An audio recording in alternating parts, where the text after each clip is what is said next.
请。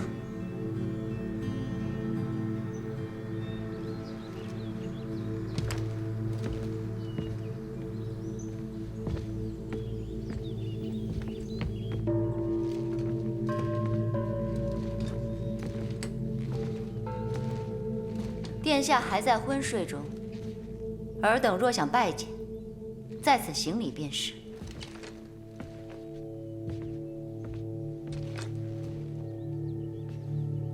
大安红龙寺少卿范东明拜见李王殿下。看相貌与吴帝眉目相似，应该不是来充数的，但是否真的昏迷，属下无法断定。诸位既然拜见殿下已毕，就请诸位退下吧。殿下抱恙，我等怎能就此离去？在下也颇善岐黄之术，斗胆为殿下请脉。放肆！殿下贵体，岂容尔曹所辱？你是何人？大吴湖阳郡主，奉诏以女使之职，陪送李王帝入安。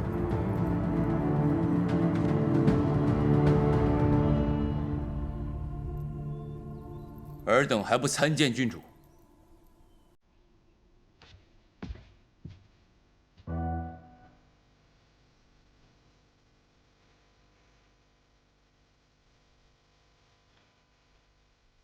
师傅，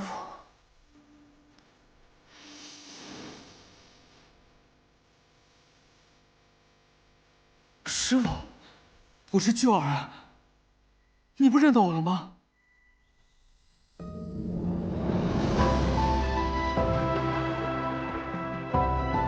他说什么？谁是旧儿？他母亲也出身皇族，那不是跟旧儿很像？是我呀，是旧儿。休得放肆！啊，我现在已经是长青侯了，这人还赐了国姓给我。师傅，旧儿再也不是没有姓的孩子了。哦，对，朱颜，这是您当年指给我的亲随，您不记得了吗？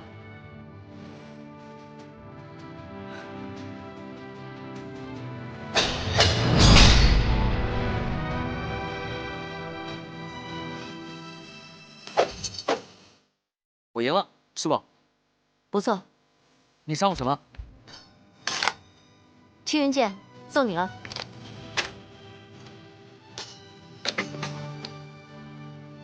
就这个啊？娘娘赐我的，前朝天云帖打造，还嫌不够？真的？谢谢师傅。少说话，嗓子跟公鸭似的，真难听。偏不。哎，师傅，刚才有一招没有明白，就是那个……从明儿起，你就不必再来了。不必再来了？什么意思啊？你既然已经赢得了我，日后只需自己练习就好。娘娘已经为你安排了名师，往后你就进太学念书吧。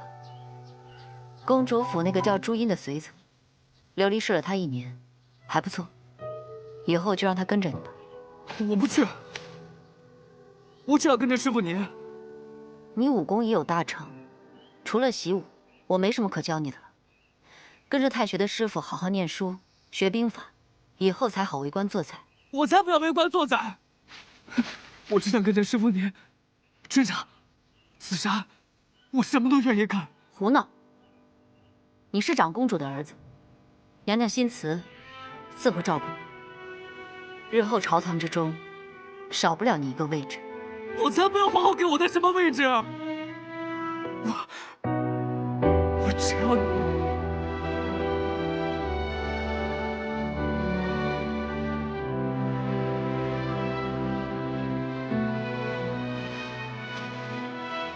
你是不是后娘呀？早就想好不要我，随便应付一句就要抛下我别的，对不对？你娘没有抛下你，她这些年病得很重，一直在行宫疗养。我不管，我只知道你就是不要我。听话。我不，我只想要师傅你，师傅，我求你了，你别不要我行吗？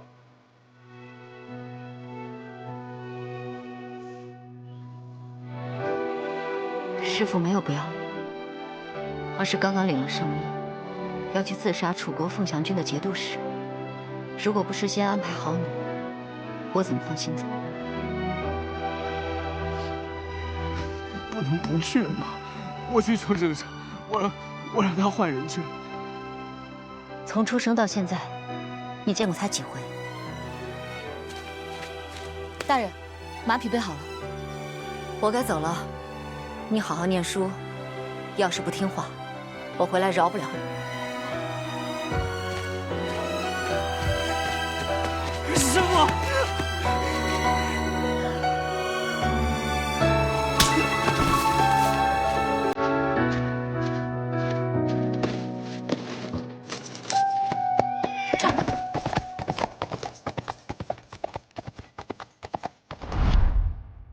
师傅，你回来了，对不对？你还活着，对不对？跪下！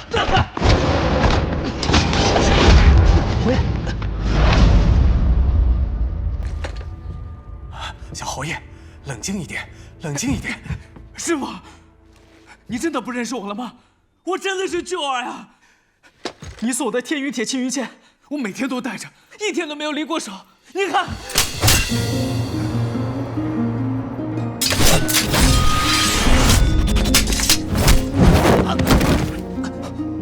我说了，退下！我不认识你，也不是你师父，你认错人了。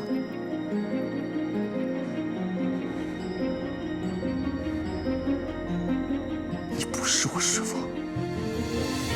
我不是。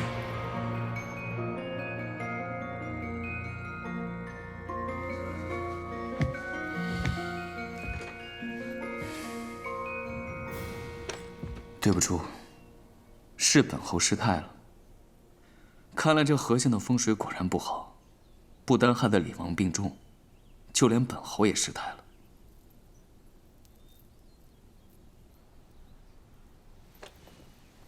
还请郡主恕罪。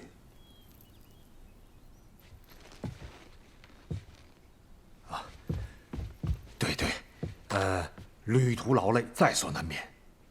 既然侯爷身体不适，那就请先行回去休息，待我家殿下康复，再两相思见，如何？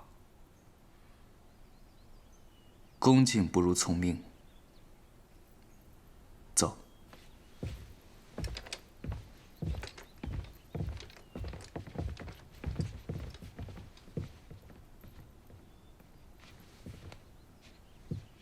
刚刚那位少卿说，这位侯爷跟咱们圣上不打不相识，颇为交好，所以安帝才特意派他来当引进使。老夫不知如意姑娘。如意不是说了吗？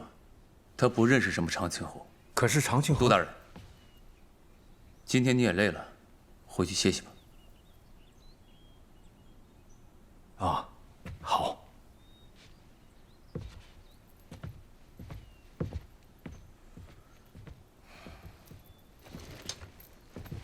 帮我安排飞鸽，我要跟媚娘联系。好。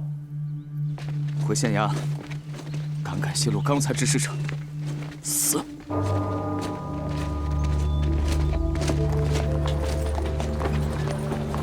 马上去查那位霍阳郡主。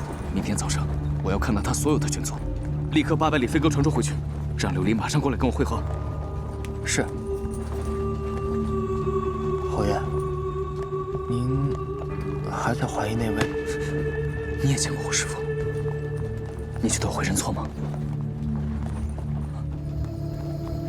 他是不是我师父？他是不是我师父？说！小的没服，只是原来远远的看过人做十几面，实在不敢确认。不过手下觉得这位郡主这么骄纵，口音又是江南的，似乎和人作使不太……他肯定是装的。但吴国人对他的恭敬不像是装的。侯爷，属下知道您对人作使的一片担心，可人作使的遗骸，不是您亲自刨出来悄悄安葬的吗？骨头、伤痕都对得上。那也肯定是假的。我师父无所不能，随便拿具尸体来伪装自己，根本算不了什么。是。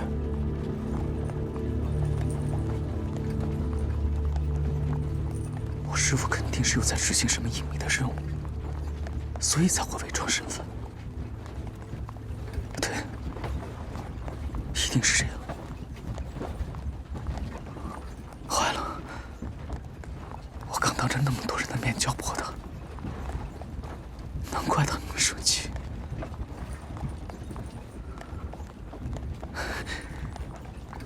不过他一定会认我的，我可是他的舅儿。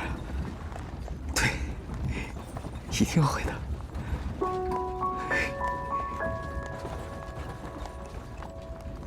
哦，对，他告诉过我朱一伟的信号，孔明灯。朱茵，你去找这孔明灯来。是。我要见到师父了。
如意，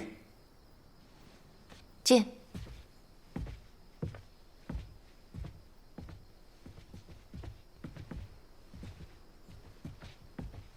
那个是朱一卫的信号。样式有出入，不是朱一伟放的，是李同光。师傅，你送我的天云铁青云剑，我每天都带着。正好我身边有一块前朝天云铁的碎片，我送礼本来就是为了讨好你啊。我真的是舅儿呀！谁是舅儿？说起来，我也很久没有舅儿的消息了，也不知道他这些年过得如何。我想问，舅儿是谁？令堂主还是自己问尊上吧。你真是他师傅？是。我从前就收过他这么一个徒弟，那会儿他还是个小孩子呢。没想到一晃几年过去，他都长那么高了。更没想到，当年动不动就哭的小泪包，竟然就是生起你们吴地的长庆侯。这小子真是出息了，也不枉我当年费那么大劲教他。那你会去见他吗？当然不会。我现在的身份不是你们吴国的郡主吗？人心既然已经死了，前尘往事就已经了结了。那就好。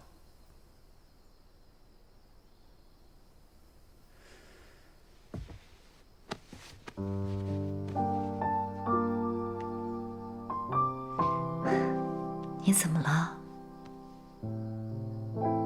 没怎么，我是在想，以前你是朱一卫的左使，我是六道堂副堂主，但我们从来都没有遇到过。如果我们能早点遇到，会不会更好？你在胡思乱想什么？那时候我们是敌人，如果我遇见你，只有一个可能，那就是刺杀你的。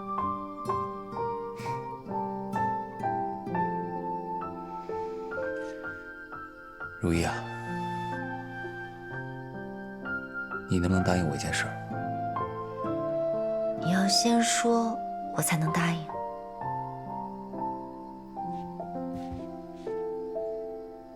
等殿下康复之后，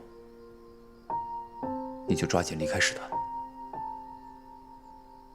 郡主护送李王入安，现在已经到了边境，就算大功告成了。你先回宁家老宅等我，等我回去找你，好不好？为什么？是因为舅儿？不，李同光，你觉得他会有影响？这李同光现在是安国重臣，又是迎接殿下的引进使，就算你不承认你是人心，他一定也会有所怀疑。到时候一旦发现你的真实身份，朱一卫必定会开始追杀你，这样也会影响到使团。影响到使团？怎么会？我乔装的本事也不差。今天跟他照面，又是在昏暗的房间里。之后只要再慎重些，再改装一下，我相信他只会觉得自己认错了人。再说了，我教了他那么多年，能不知道他是什么样的人？就算他认定我是人心，我相信他也没有本事跟我作对。可你们这么多年没见了，他现在变成什么样，你根本就不知道。如意，听我的，就当为我好，好不好？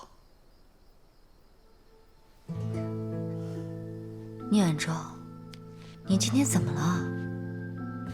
你在怀疑我的本事，怀疑我会拖累使团？我不是在怀疑你。你有。别忘了我是刺客，我的直觉从不出错。告诉我，为什么？我真的没怀疑什么，我只是担心你和李同光。等等，你这语气，你说我和李同光，原来你在嫉妒啊？我没在嫉妒。否认那么快，你心虚了。好，就算有一点，但问题是这小子他今天看你的眼神不对，我很担心你。你在吃一个半大小子的咸醋。他自幼不在母亲身边长大，所以才有些黏我。他根本就不是什么半大小子，他也不是普通人家的少年，他是能够22岁就生擒我国无敌的长庆侯。你可能念着师徒之情，你觉得没什么，但是你不知道他是怎么想的。今天我看到他看你的眼神就是男人看女人的眼神。我是男人，我明白。我也明白。或许我是不太懂平常人家夫妻是如何相处的，但我做过白雀，对男人欲望的了解未必就比你差。所以啊，是。娟儿或许是在年少的时候，对比他大的我，有过那么一点若有若无的起思。但哪个男人不是如此？你和裴女官定过亲，我心里头也不舒服。可我有要求过你从此不再与他联络吗？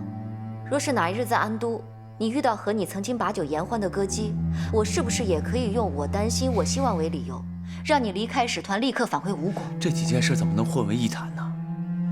第一，我跟裴女官婚约作废之后，我就再也没有主动找过她。第二，使团现在这么多事儿，我怎么可能轻易离开？如意，倒是你，自从在金沙楼听了金媚娘说了安国政要之后，你就对李同光极为上心。而且你有这么一个徒弟的事儿，你从来都没跟我说过。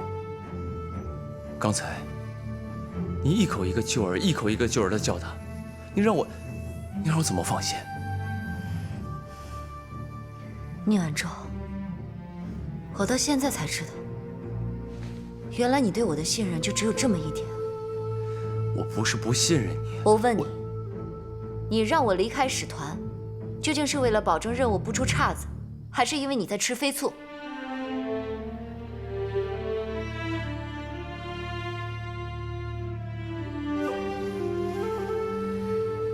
两者都有。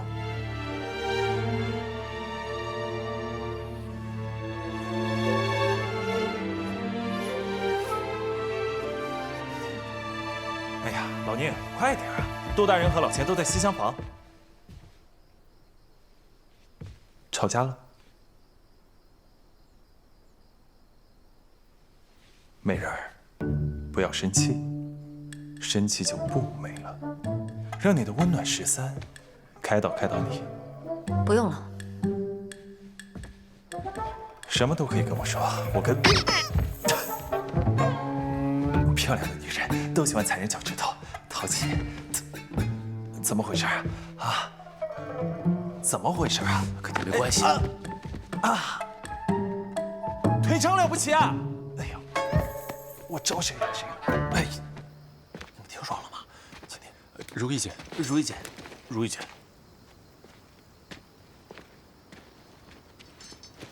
我听说那长庆侯今日一见如意姑娘就失态了。如意姑娘与他是旧相识吗？你是没看到宁头的脸色，哎，我都不敢吭声，我真的见着他我都躲着走。好家伙，你没发现吗？肯定就跟那个长庆侯有关，而且我还听说哎，如意姐，我走了。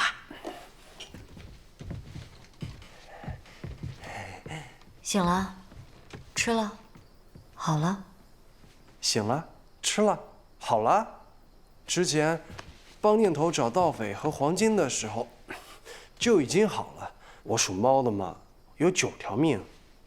算你运气好，要不是碰到你那匹马，也找不到你。我是福星嘛，嘿嘿。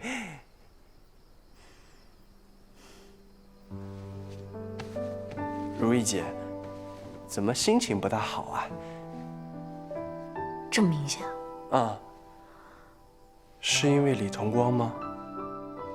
刚刚孙朗说的，说自打这个李同光来了之后，宁头这个醋味是个10里远都能闻到，看来是真的。如意姐，你真是他师傅啊！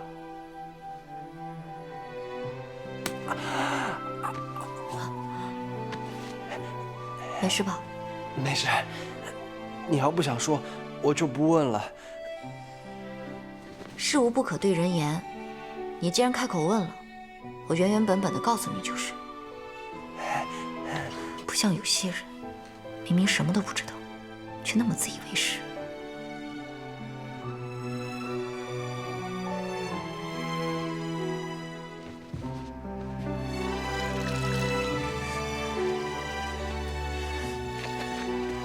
这是长公主的独子。长公主病重，去汤泉疗养前，将她托付给了本宫。可是从进宫到现在，整整3天了，这个孩子一句话都没说过。我想着让手机和正业来陪她玩，结果呢，却搞成了这样。我思来想去，便召你进宫了。不知臣能为娘娘做些什么？替我好好教导她。教她，娘娘，臣只是个朱一威的紫衣使，不是宫中的女妇。别提女妇了，就是男教习都被他咬伤4、5个了。我看这孩子挺好，就是性子有些古怪，还喜欢些拳脚，所以就想到了你。您是想臣教他武功？不单单如此，我还想你能教他做人。阿欣，你在朱一卫，或许也听过这个孩子的身世吧？阿欣未卑，所知不多，只听说小公子的爹是长公主的面首，所以小公子自幼深以为耻。小公子，你快回来！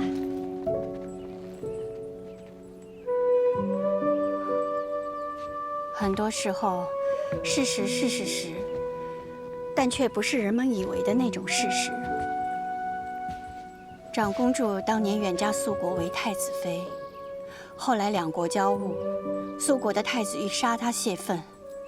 若不是一位深得肃国太后宠幸的吴国乐公舍命相护，长公主一介弱女子，又怎么能在乱军之中独自跋涉千里，平安归来？可是到了暗都之后不久呢，那位乐公就因为伤重而过世了。长公主悲痛欲绝，那时我和圣上方才知道，她已经有了那乐公的孩子。那长公主对这个孩子是如何想的呢？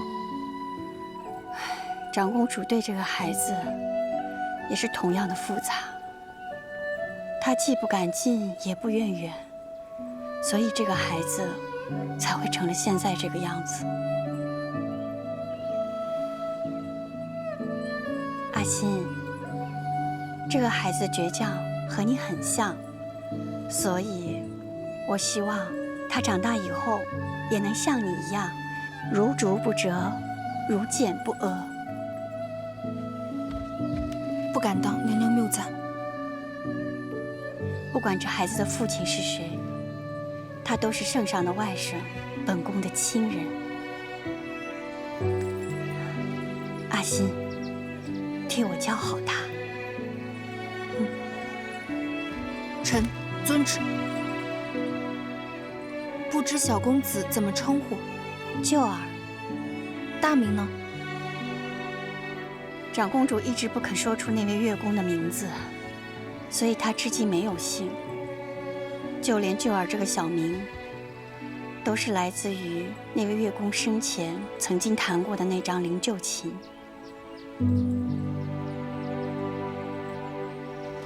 臣定不辱命。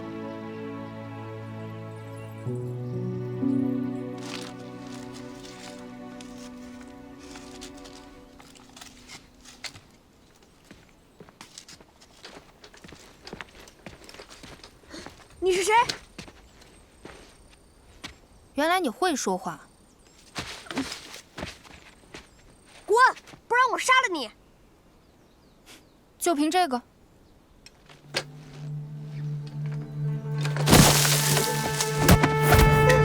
不想下就自己洗干净眼睛。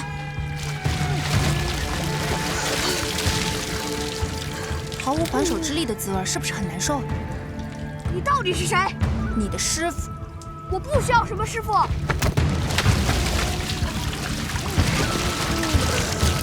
再说一次。我就是不需要师傅。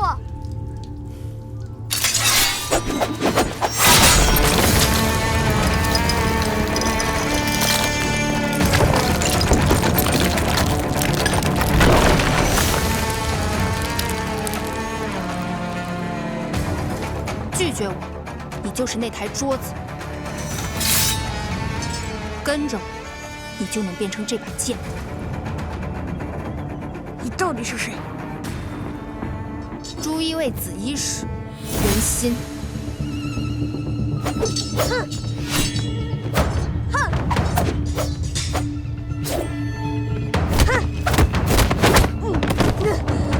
再来！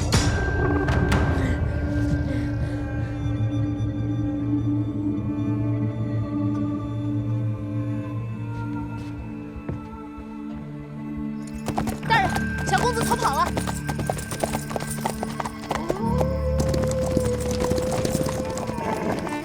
听说这几日安都里都有人被野狼咬死过，分成3队，各自寻找，找不到就别回来，找到了发明确令。是。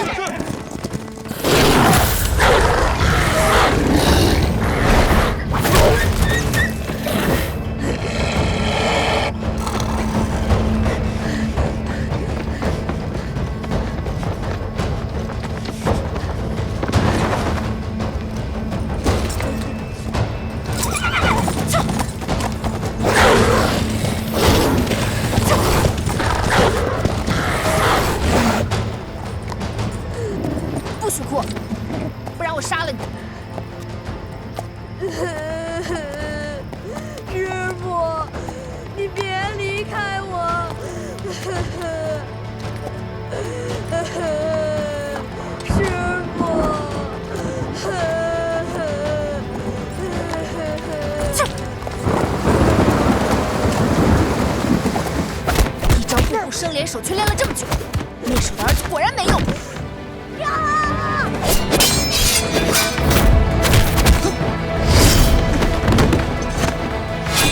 记住这屈辱，下一回就不会输。师傅，要是我们能永远都像这样，该多好！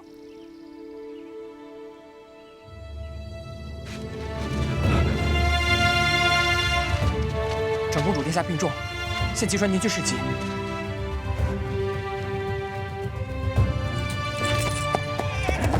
既然你们都不想要我，那我也不要你们了。秋儿，娘不见你是不知该怎么对你，但娘死前会求圣上恩典。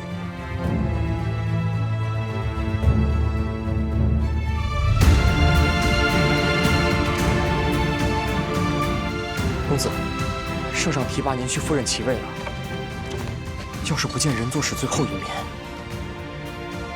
您以后肯定会……闭嘴！我现在不想见了。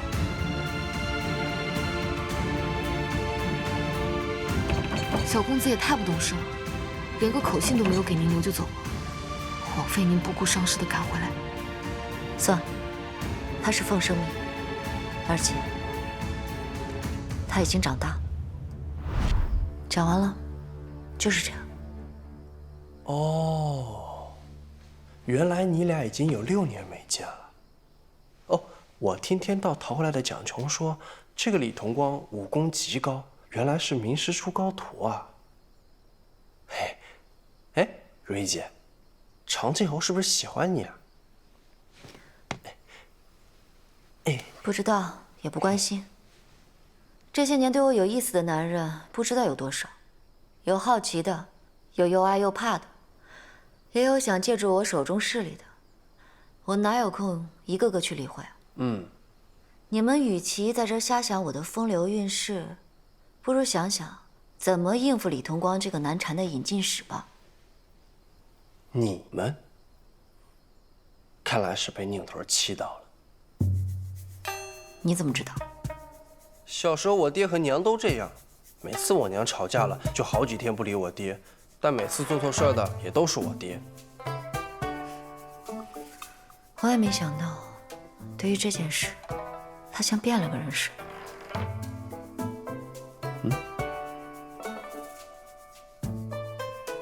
你说什么？没什么。你今天吃糖完了没有？哦，还没有。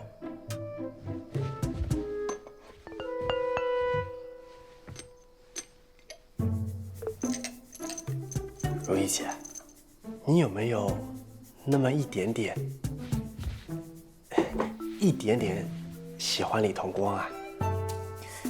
你到底是站你家宁头那边，还是李同光那边啊？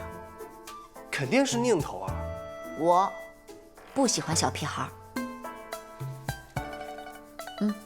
哦，好了，故事讲完了，好好睡觉，我得去看殿下了。不喜欢小屁孩儿，嘿，那李同光没戏了。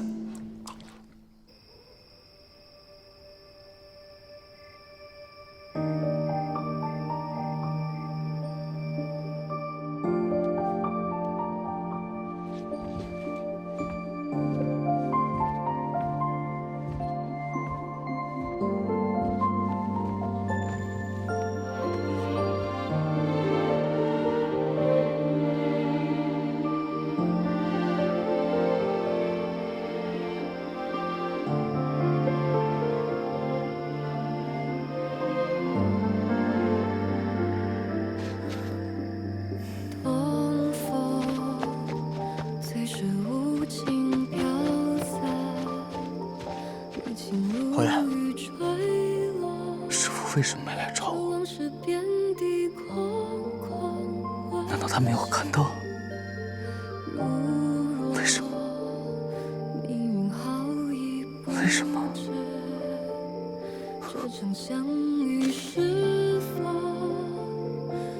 是不是这孔明灯不对？难道是我记错了？坏了！师傅当年曾经被朱一卫追杀过，我就用朱一卫的玄鸟灯来找他。万一被河县这边的朱一卫看到，他就有危险了。不行啊！不行啊！完了！师傅又要生气了，他又要骂我了。怎么办？怎么办？我怎么才能安安全全的、悄悄的找到他？侯爷，要不我们还是先回去吧。万一朱一卫的人真的找到这儿，那岂不是更难收拾？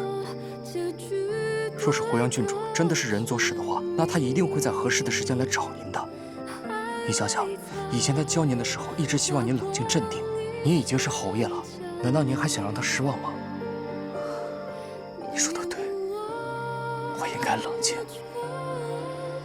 把我们的人放出去，叫河县守将吴谦起来干活。方圆5里之内，我不希望看到任何一个朱一卫。是。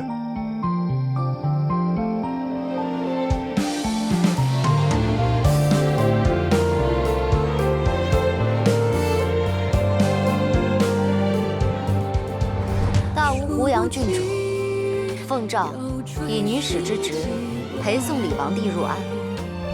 我不认识你，也不是你师父，你认错人了。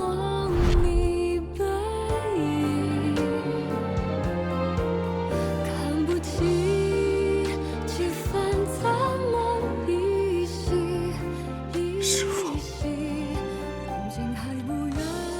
我终于找到你了，可是你别不理九儿，别再受我气了，求你了。师父怎么可能还好？师父，师父，师父，我的小公子，我让你活该！我要去救我师父！公子，师父，师父，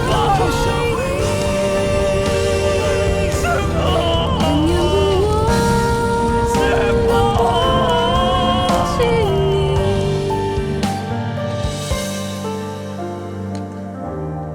念念不忘的忘记你。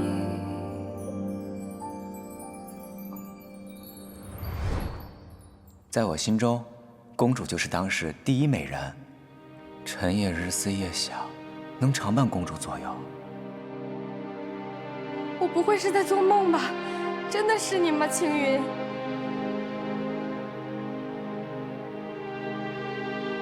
阿英，你就这么走了？你要眼睁睁地看着我死啊？我们的山盟海誓，你全都忘光了。你记住了，你浑身都被我磨遍了，你是我的人了。就算跟他们回去，他们也一样会瞧不起你。是你害了原路，害了整个师团，是你骗了我。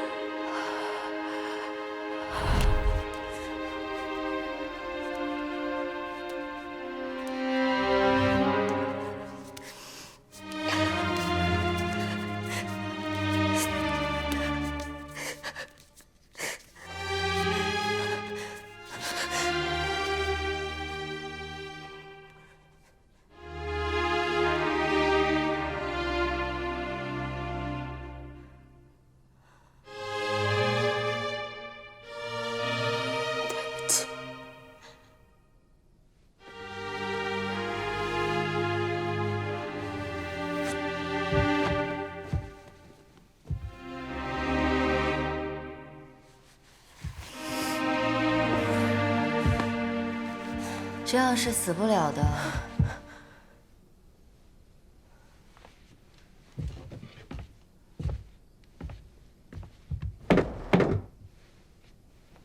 这样才死得了。要不要我帮你？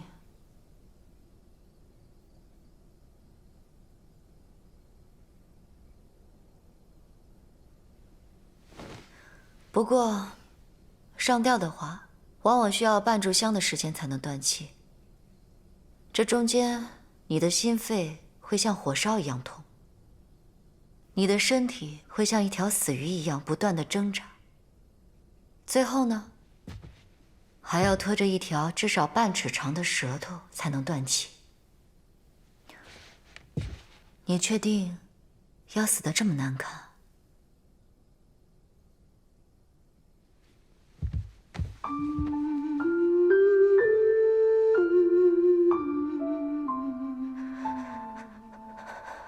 若依姐，我是真的不想活了。我明明是为了郑青云才假扮李王的，可是他居然一起和丹阳王兄联手骗我，杀我。那我这一生还有什么意义？这里没有别人，我也不是你远州哥哥，犯不着跟你讲那些为国为民的大义。这条命是你自己的，你想死就去，我不会拦着你。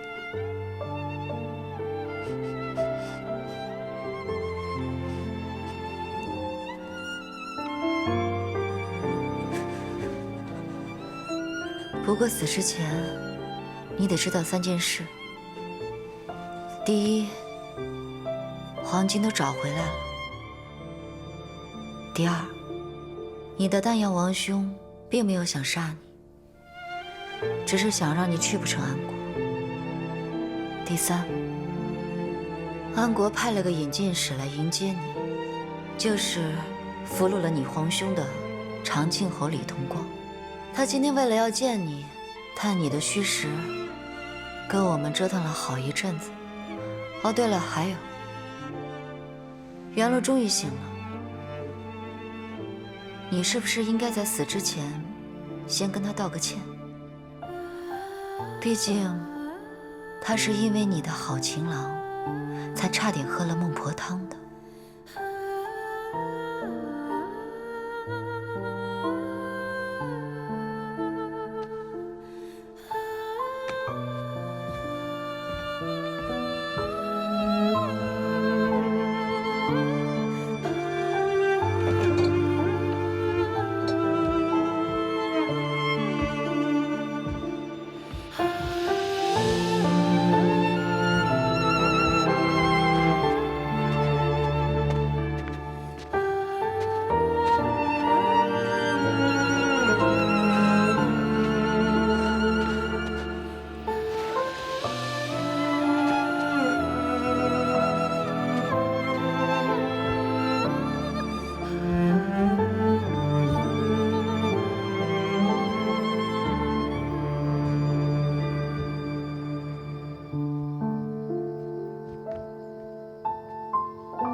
谁啊？